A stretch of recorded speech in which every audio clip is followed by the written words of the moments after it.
ناظرین، پروگرام صبح نور کے ساتھ آپ کا میزبان نذیر احمد غازی حاضر ہے۔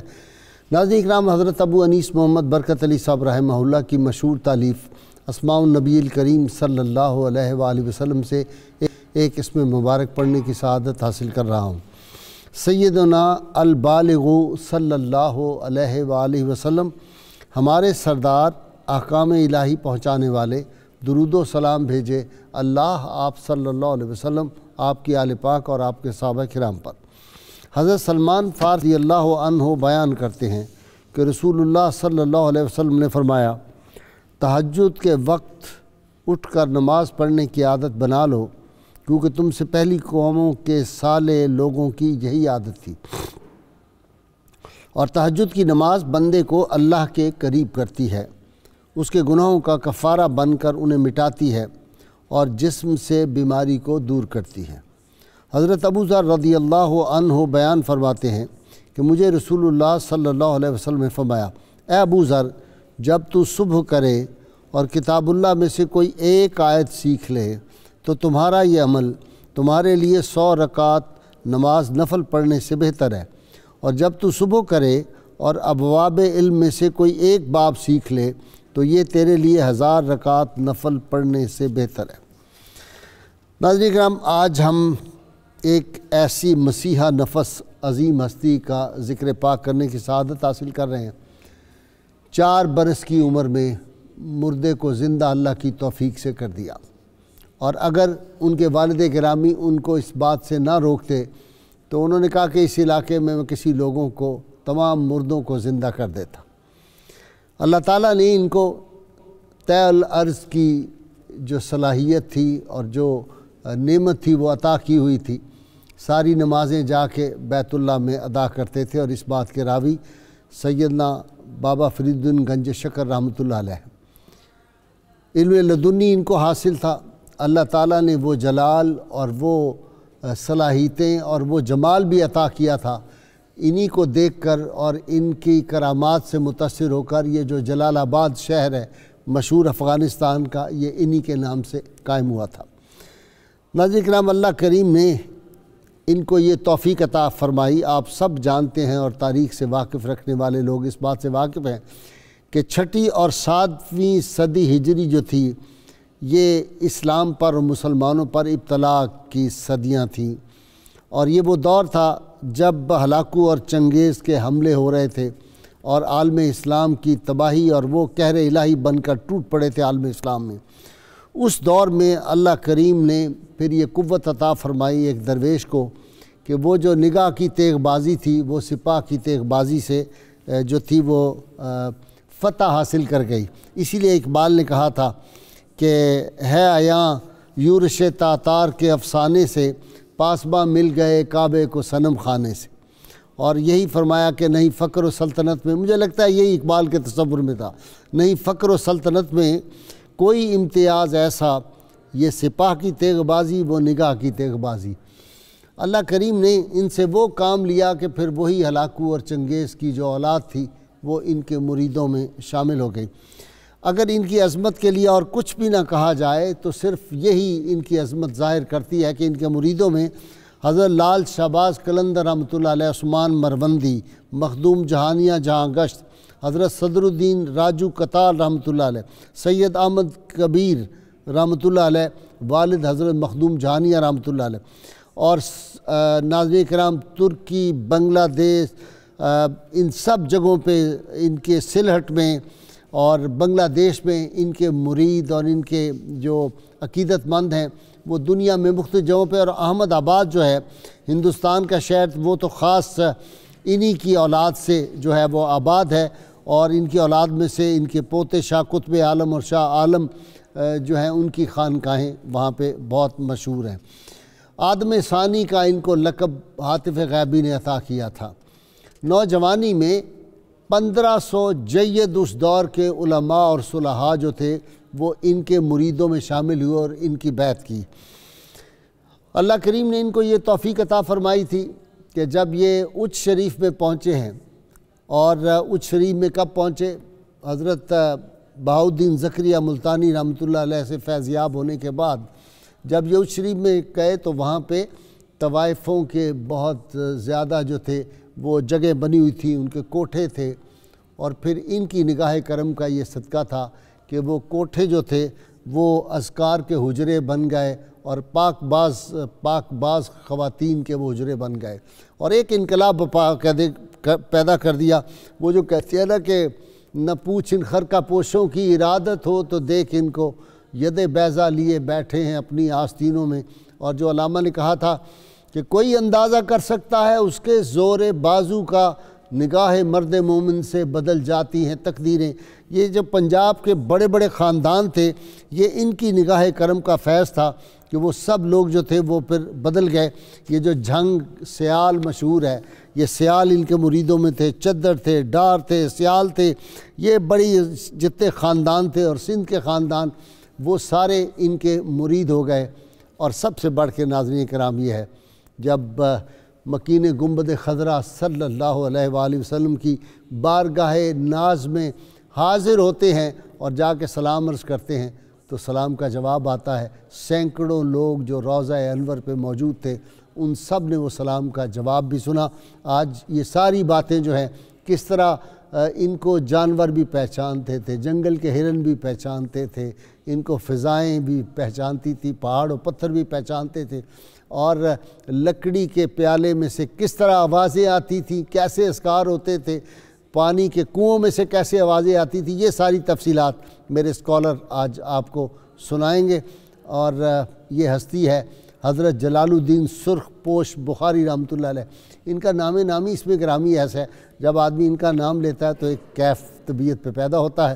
ناظرین کرام، آج میرے ساتھ اس ہماری جو ہے تصوف کی اس میں ہیں شامل، صوفی ہیں اور تصوف پہ بڑی زبردست کتابیں لکھی ہیں انہوں نے، ڈاکٹر شبیر احمد جامی، ان کے ساتھ دوسرے ڈاکٹر سعید احمد سعیدی، آپ جانتے ہیں کہ یونیورسٹی کے سینئر استاد، ان کے ساتھ نوجوان اسکالر ہیں پروفیسر ناصر محمود، آپ تینوں سے واقف ہیں۔ بابا جی نے آج ہمیں شامل ہونا تھا ہمارے ساتھ پیر جلو آنوی نے، لیکن ان کو دھند نے راستے میں گھیر رکھا ہے، اور جب وہ دھند سے نکلیں گے تو ہمارے پروگرام کا وقت ختم ہو چکا ہوگا۔ اللہ تعالیٰ ان کو خیریت سے لائے۔ ابتدا کر رہا ہوں ڈاکٹر جامی صاحب سے۔ جی ڈاکٹر صاحب، سرخ پوش کیسا خوبصورت لفظ ہے، کیا خوبصورت لفظ ہے، واہ جی۔ سید جلال الدین سرخ پوش بخاری رحمۃ اللہ علیہ کا شمار اولیاء کبار کی اس صف میں ہوتا ہے جہاں فیاض مطلق یعنی اللہ تعالیٰ نے تمام فیوز و برکات کے سمندر انڈیل دیے تھے۔ سبحان اللہ۔ آپ علم کا، ہدایت کا اور کمال و روحانیت کا ایک بحر بے کراں تھے۔ آپ کی فتوحات علمی ہوں یا روحانی ہوں، اس کی ایک لمبی داستان ہے۔ ٹھیک۔ آپ مادرزاد ولی تھے، اس کے علاوہ جیسے آپ نے فرمایا کہ 4 سال کی عمر میں ایک مردہ زندہ کر دیا، وہ بھی اچانک توجہ سے۔ کیسے؟ ویسے ہوا کہ آپ جا رہے تھے تو لوگ ایک جنازہ لے کر جا رہے تھے، آپ نے کہا یہ کیا کر رہے ہیں؟ آگے پھر قبر بھی کھودی جا رہی تھی، تو آپ نے کہا اس کو کیا کریں گے؟ انہوں نے کہا جی اس کو دفنائیں گے۔ تو آپ نے کہا زندہ ہو پھر بھی دفنائیں گے؟ تو انہوں نے کہا جی ہم نے تو جنازہ پڑھ لیا، اب اس کو دفنانے لگے ہیں۔ تو لوگوں نے جب دیکھا تو وہ بندہ اٹھ کر بیٹھ گیا۔ تو یہ آپ کی زندہ کرامت تھی۔ تو ایک بات ہمیشہ قاضی سے میں کہہ دوں کہ یہ جو عبدی یتقرب الیہ بالنوافل، بندہ کثرت نوافل کے ذریعے جو اللہ کا قرب حاصل کرتا ہے، تو اس میں یہ الفاظ بھی ہیں کہ وہ بندہ اللہ کے اتنا قریب چلا جاتا ہے کہ بطور تمثیل اللہ نے فرمایا کہ میں اس کا ہاتھ بنتا ہوں، اس کے کان بنتا ہوں، زبان بنتا ہوں۔ تو اس کی بنیاد پر اولیاء نے یہ عقیدہ لکھا ہے کہ اللہ تعالیٰ کی صفات خاصہ کو چھوڑ کر ولی کامل اللہ تعالیٰ کی باقی تمام صفات کا مظہر عتم بنتا ہے۔ خدائے لم یزل کا دست قدرت تو زباں تو ہے، بالکل وہ منزل آ جاتی ہے، وہ منزل آ جاتی ہے۔ اس کے علاوہ ان کے بارے میں جو صاحب نزہۃ الخواطر نے جملے بولے ہیں نا، وہ اتنے جامع و کمپریہنسو ہیں، تو میں مناسب سمجھتا اگر میں بول دوں۔ جی ارشاد۔ کہتے ہیں جی کانا عالماً کبیراً، بہت بڑے عالم تھے، عارفاً فقیہاً، عارف بھی تھے اور فقیہ بھی تھے، زاہداً صالحاً، منقطعاً اللہ سبحانہ وکانا یدرس و یفید۔ تو اللہ تعالیٰ کی طرف بڑے متوجہ تھے۔ آخذ عنہ خلق کثیر من العلماء والمشائخ، علماء اور مشائخ میں سے بھی کثرت کے ساتھ لوگوں نے ان سے استفادہ کیا۔ وبارک اللہ تعالیٰ فی ذریتہ الصالحۃ فملا منہ الآفاق الہند، اللہ تعالیٰ نے ان کی صالح ذریت میں اتنی برکت رکھی تھی کہ آفاق ہند اس سے بھر گئے تھے۔ واہ واہ، یہ تو ان کی اولاد کا فیض تھا۔ سبحان اللہ۔ حضور نبی اکرم صلی اللہ علیہ وسلم کی خصوصی نگاہ تھی۔ ایک تو واقعہ آپ نے سنا ہے، وہ ڈیٹیل سے آ جائے گا، وہ ڈاکٹر صاحب سے سنتے ڈاکٹر صاحب، ڈاکٹر سعیدی صاحب۔ آپ کی جب نکاح کا موقع آیا تو اس وقت بھی حضور نبی اکرم صلی اللہ علیہ وسلم نے ان کو خواب میں آ کر بتایا کہ آپ بکھر میں آئے ہوئے ہیں، تو یہاں سید بدر الدین کی صاحبزادی کے ساتھ آپ نکاح کر رہے ہیں۔ واہ، اور ادھر حضور نبی اکرم صلی اللہ علیہ وسلم سید بدر الدین کے بھی خواب میں ہے، اور ان کو کہا کہ یہ جلال الدین سید جو میرا صاحبزادہ ہے یہ آیا ہوا ہے، آپ اپنی بیٹی کے لیے رضامندگی پہلے سے رکھ لیں۔ سبحان جب اللہ۔ پیغام رسان ہوئی تو بڑی حیرانگی ہو گئی کہ حضور نبی اکرم صلی اللہ علیہ وسلم اپنے اس شہزادے کے نکاح کا خود غیبی بندوبست کر رہے ہیں۔ سبحان اللہ، سبحان۔ تو لگتا ہے جب یہ- جواب دیتے ہیں جی وہاں وہ کسی نے سوال کر دیا نا کہ آپ سید ہیں، اس کی پہچان کیا ہے، انہوں نے کہا آؤ میں جا کے اپنے نانا جان کی بارگاہ میں سلام عرض کرتا ہوں، اور سلام کیا اور پھر جواب آیا۔ جی بسم اللہ الرحمن الرحیم، بہت شکریہ جناب۔ حضرت مخدوم جہانیہ جہاں گشت رحمۃ اللہ علیہ کا قول ہے کہ علم شریعت رسول اللہ صلی اللہ علیہ وسلم کے اقوال کا نام ہے، اور علم طریقت آپ صلی اللہ علیہ وسلم کے افعال کا نام ہے، اور علم حقیقت آپ صلی اللہ علیہ وسلم کے احوال کا نام ہے۔ سبحان اللہ، سبحان۔ تو جو شخص جو ہے قولاً فعلاً اور حالاً متبع رسول صلی اللہ علیہ وسلم ہو وہ مقربین میں شمار ہوتا ہے۔ ٹھیک۔ اور مقربین میں سب سے پہلے آپ فرماتے ہیں صحابہ اور اہل بیت ہیں، رسول اللہ صلی اللہ علیہ وسلم کی صحبت سے فیض یاب ہوئے، پھر یہ سلسلہ قیامت تک نسل در نسل جو ہے وہ چلتا رہے گا۔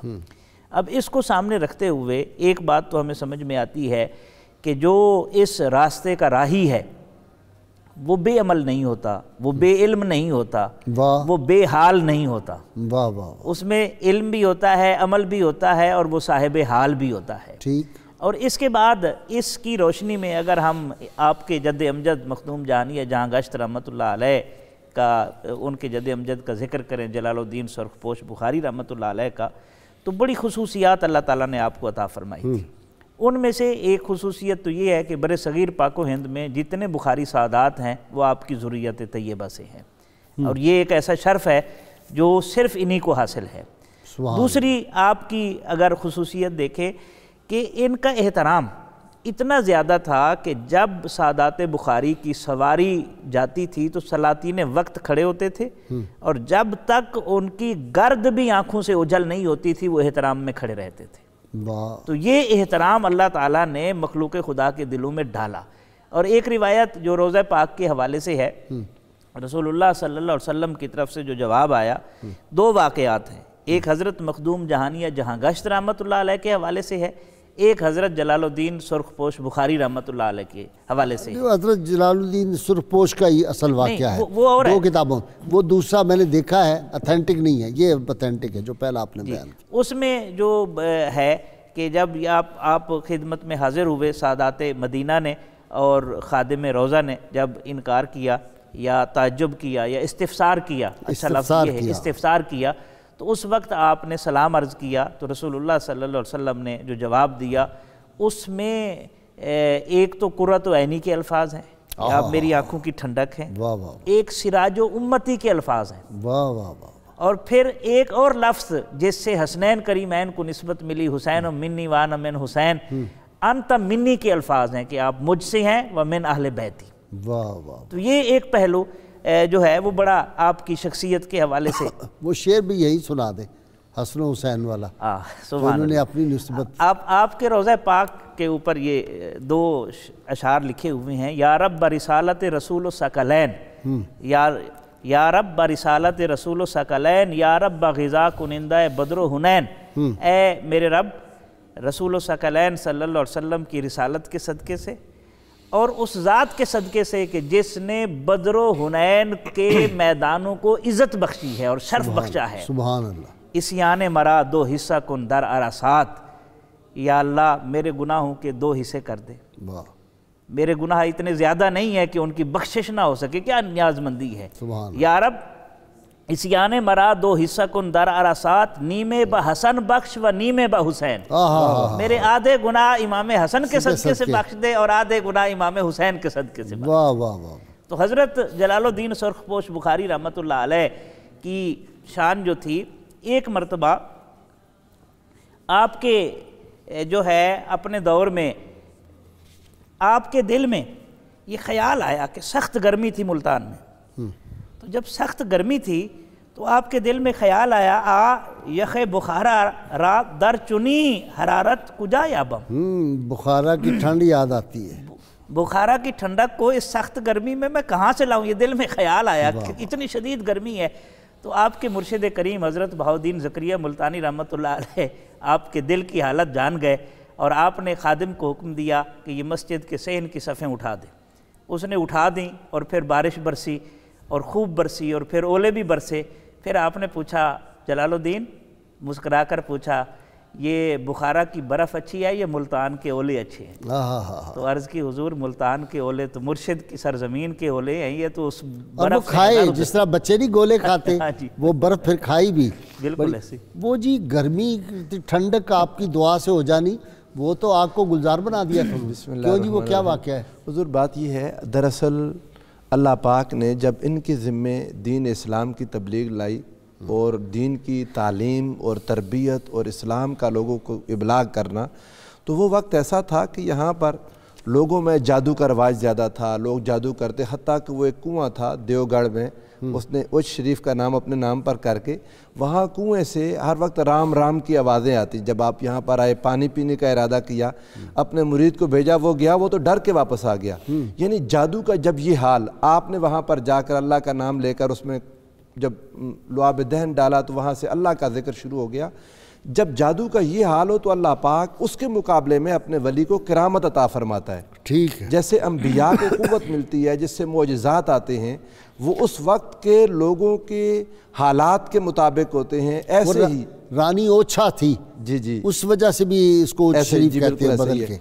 اور یہ وہاں لوگ مسلمان ہو گئے آپ کی یہ کرامات دیکھ کر، تو اللہ پاک نے آپ کو کرامات کا اسلحہ عطا کیا تھا تاکہ لوگ آپ کی طرف متوجہ ہوں۔ یعنی وہ کنواں پہلے رام رام کہتا تھا، پھر اللہ اللہ کہنا شروع ہو گیا، پھر اللہ اللہ کرنے لگا، پانی سے آواز آ رہی، وہاں سے لوگ مسلمان ہو گئے، وہ اس کی بیٹیاں مسلمان ہو گئیں، ہزارہ افراد نے اسلام قبول کر لیا۔ تو تبھی یہ سارا ہندو علاقہ تھا، یہ اسلام انہی کے دم قدم سے ہے۔ آج ہم اچھا، وہ پانی پھر جس کو بھی مس ہوتا تھا، صرف پانی نہیں کہتا تھا، جو پیتا تھا اس پانی کو، اور جہاں جہاں وہ پانی لگتا تھا وہاں سے بھی اللہ اللہ کی آوازیں آتی۔ سبحان اللہ۔ جی حضور دراصل بات یہ ہے، حضور سرور عالم صلی اللہ علیہ وآلہ وسلم سے ایک بار یہ حدیث جبریل مشہور ہے، بخاری میں بھی ہے، مسلم میں بھی ہے۔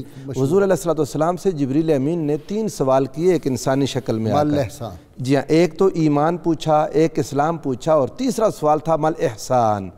آج کل بعض لوگوں کے ذہنوں میں یہ بات جو رہتی ہے نا کہ پتہ نہیں ایمان اور اسلام ہی ہے، تیسری چیز کوئی نہیں۔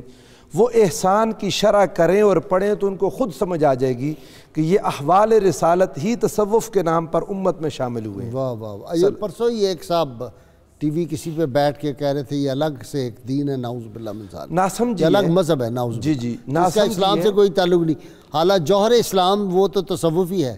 بالکل ایسا ہے، اور یہ بات قابل غور ہے۔ حضور علیہ السلام نے اسلام میں تمام اعمال کا بیان کر دیا، ایمان کے بیان میں حضور نے تمام عقائد بیان کر دیے۔ اب جب تیسرا سوال ہوا مل احسان، تو حضور سرور عالم صلی اللہ علیہ وآلہ وسلم کا جواب سنے اور انسان اس کو اپنے اوپر طاری کرے، یہ تعلیمات تصوف ہیں۔ حضور نے فرمایا ان تعبد اللہ کأنک تراہ فإن لم تکن تراہ فإنہ یراک، کہ تو اللہ کی عبادت ایسے کر جیسے کہ تو خدا کو دیکھ رہا ہے۔ فإن لم تکن تراہ، اگر تم اسے نہیں دیکھ رہے، فإنہ یراک، تو وہ تمہیں دیکھ رہا ہے۔ یہ اولیاء حضرت جلال الدین سرخ پوش رحمۃ اللہ علیہ کی زندگی کو بھی دیکھیں، تمام اولیاء کو، حضور یہ اپنے آپ سے انہوں نے اللہ کی عبادت کو، اللہ کی بارگاہ میں جھکنے کو، اللہ کی بارگاہ کے قیام کو، تلاوت قرآن کو اس طرح اپنے لیے لازم پکڑ لیا تھا جس طرح دن رات اللہ کی زیارت کرتے ہیں اس محبت والے۔ یہاں پر اس حدیث پاک میں ایک بہت اہم بات میں نقطہ اشارہ کرنا چاہوں، اور اس سے ولایت کا یہ معنی بھی سمجھ آئے گا اور یہ تمام اولیاء کے احوال کی بات بھی سمجھ میں آئے گی۔ کہ اس بات کو حضرت سلطان باؤ رحمۃ اللہ تعالیٰ علیہ نے لکھا، فرماتے ہیں فَإِن لَمْ تَكُنْ تَرَاهُ، اس کی ایک شرح تو یہ ہے کہ اگر آپ اللہ کو نہیں دیکھ سکتے تو یہ یقین کرنا کہ وہ آپ کو دیکھ رہا ہے۔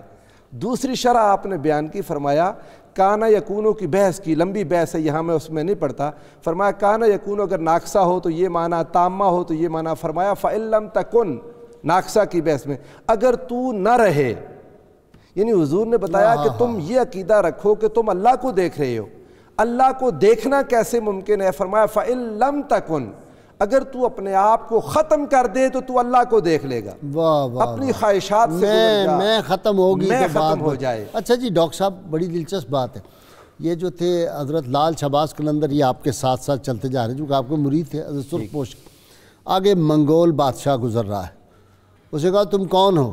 چونکہ وہ دیکھا لوگ بڑے عقیدت مند تھے، انہوں نے کہا میں سید جلال الدین سرخ پوش بخاری۔ انہوں نے کہا سید تو ختم ہو گئے تھے سارے، مار دیے تھے کربلا میں، تم کہاں سے سید آ گئے ہو؟ آپ نے کہا اور تم کیسے ہو، تم کیسے یہاں ہو، تم کیسے زندہ ہو؟ آپ نے فرمایا اس لیے کہ تاکہ تمہارے ظلم لوگوں پہ ہم ظاہر کریں، اللہ نے ہمیں اس لیے محفوظ رکھا ہے۔ اس نے کہا میرے سامنے گستاخی کرتے ہو، اٹھاؤ اس کو، اٹھا کے آگ میں ڈال دو۔ وہ آگ میں ڈال دیا تو وہ جب دیکھا تو آگ جو تھی، وہ اقبال نے جو کہا تھا نا، آج بھی ہو جو براہیم کا ایما پیدا، آگ کر سکتی ہے انداز گلستاں پیدا، وہ گلزار بن گئی۔ اسی کا بیٹا بادشاہ کا ساتھ تھا، اس نے جب دیکھا کلمہ پڑھا مسلمان ہو گیا۔ وہاں سے ہے یہ کہ پاسباں مل گئے کعبے کو صنم خانے سے، یعنی آگ گلزار بن گئی۔ جی غازی صاحب، اصل بنیادی بات یہ ہے کہ یہ جو اولیاء جب مقام ولایت پر پہنچتے ہیں تو اللہ تعالیٰ کے قرب اور نگاہ التفات میں رہتے ہیں، چونکہ جب اس ظالم بادشاہ نے آپ کو آگ میں ڈلوایا تو آگ نے آپ کے وجود پر کوئی اثر نہ کیا، بلکہ بعض روایت میں صرف آپ کے کپڑے سرخ ہو گئے۔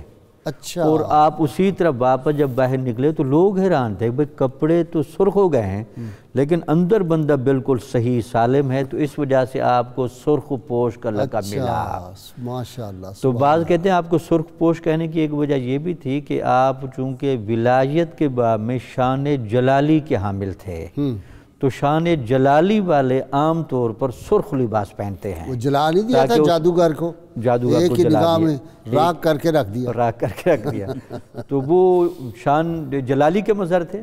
اور غازی سے بڑا خوبصورت جو ان کا واقعہ ہے جو تعلیم و تربیت سے بڑا متعلق ہے، سارے واقعات خوبصورت، بڑے خوبصورت ہیں، ولیوں کے واقعات ہوتے ہیں خوبصورت، سارے خوبصورت، اور ولی خوبصورت ہوتے ہیں، جی بالکل، دل کرتا ہے ان کو دیکھتا ہی رہے بندہ۔ تو ایک آپ کی بصیرت کا بڑا خوبصورت واقعہ ہے، وہ آپ کی ذرا ایک امتحان بھی لیا گیا آپ کے خان وعدے میں، بھئی آپ کس مقام و مرتبے پر پہنچے ہیں۔ ویسے تو مادر ذات ولی تھے، ٹھیک، لیکن تعلیم و تربیت کے مراحل ہوتے ہیں۔ تو صدر الدین صاحب نے کسی بندے کی ذمہ لگایا کہ ہم نے کچھ لوگوں کا امتحان لینا ہے تو آپ کچھ اہتمام کریں۔